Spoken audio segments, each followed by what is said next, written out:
Yeah, I mean, well, let's get on to it. Let's talk about it. Obviously, Sam Burgess came out and said what he felt was the truth in his eyes. We've seen people defending George, defending Mike. I think in reality, I don't know George personally. So it's probably for me to comment on what's happened between players I don't really know about. I know George is a very good player. He's underperformed at times. He's overperformed at times. He's been a brilliant player. But what I do know is I've got personal experience with his dad, Mike. And I completely agree with what Sam Burgess said about his dad. And if you speak to people around the game, you can only sort of judge people on how you interact with them and how they've treated you. And I believe every word that Sam Burgess said around Mike Ford. You know what? He's coached me. He's lied to my face. I go back to when I was leaving Worcester Warriors. Gary Gould was the head coach at Bath, and Gary asked me to come down and look around Farley House. They're interested in signing me, and it was the same year that George Ford was leaving Leicester Tigers to go and play for Bath. Mike Ford was the coach there, and I went there, and I thought, at the time, I think I was probably around 32, 33. And I sat down, looked around Farley House, and Mike Ford had been my defence coach for England. So you have that. When it's an England coach, you have to treat them in the right way. So you can't be as honest as you'd like with an England coach. So I still had that relationship with Mike where it was like, oh, I've got to be careful what I say. He's the England coach, etc. When you're in that camp, you can't always be completely honest. Unless you're a 60, 70, 80 cap international. And I wasn't that, clearly. But I'd gone down to Farley House, looked around the grounds, a lovely place. Gary Gould was director of rugby at the time. Mike Ford was the coach. Gary said, look, Andy, I want to sign you. I'd love you to come down here. At the time, I was living in Cheltenham, so it wasn't too far. I wouldn't have to move.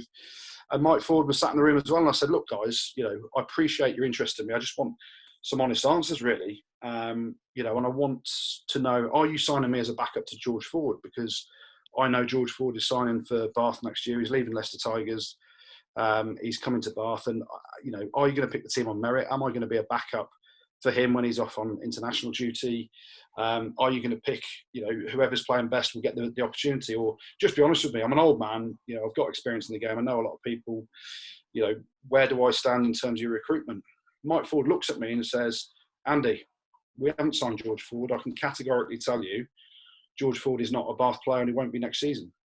And I looked at Mike Ford and I said, but Ford, you know that I know, and we all know in this room, that George Ford is coming here next year. And Gary Gould, bless him, felt so awkward because at that point I realised that Mike Ford's lying to me and, I can challenge him on it. Because straight away, as soon as he lied to me like that, I knew there was no way I could ever sign for Bath. So Mike made his excuse and said, look, I've got to go and sort a coaching session out. And this was a day off, so there was no coaching to do. He literally scarpered out the room as quickly as possible when I'd called him out and said, listen, we both know George is signing here. Am I going to be his backup? So he lied to my face. I looked at Gary Gould and I said, Gary, I've got so much time for you. You're a great bloke. We've said hello to each other a lot over the times. He coached Newcastle and various other clubs as well. Played against him when he was head coach at Bath and I was playing at other clubs. I said, but you know full well now I can't sign for you. I said, that bloke's just lied to my face. And Gary Gould said, yeah, Andy, I know. Maybe he just felt a bit awkward because I was in the room and he didn't know how to answer. Give him a call tonight. See what he says then. I said, Gary, I appreciate what you're trying to do and I appreciate you want me to come to the club, but I can't come while he's coach because I don't respect him. He's lied to my face. And no matter what he says now, I'll never trust the bloke. And Gary was like, look, I completely understand. I'm sorry. We should have been, and he said, he said, we should have been honest with you. I said, it's not about we, it's just about Mike Ford being honest about his son. If I'm coming to the club to be his backup, just let me know. I'm 32 years of age. I can make a decision. I'm a big boy. And I was literally a big boy.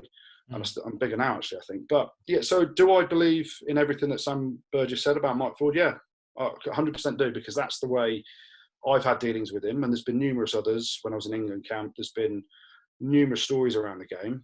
Is he the same bloke now that he was back then? Who knows? I don't know, Mike. And we've seen Jordan defend him and said he's a good bloke now and stuff like that. What I do know is when he did sign for Leicester, there were a lot of people saying the same things.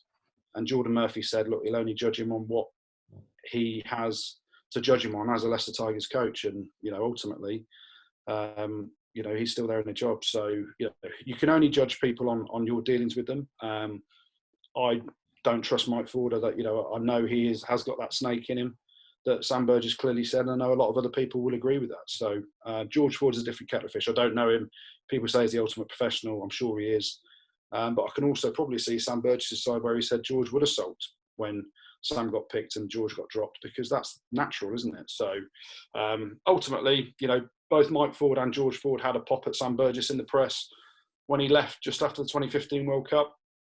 And it's the first time that Sam Burgess has really been involved in any press over here in terms of his rugby career since then. And you know, he gave back as honest account as he could, and it's blown up. And you know, people are saying, why is he saying it now? Well, why not say it now? It's just the truth. And like Freddie said, you respect someone that gives their honest opinion, and that's as honest as I can be.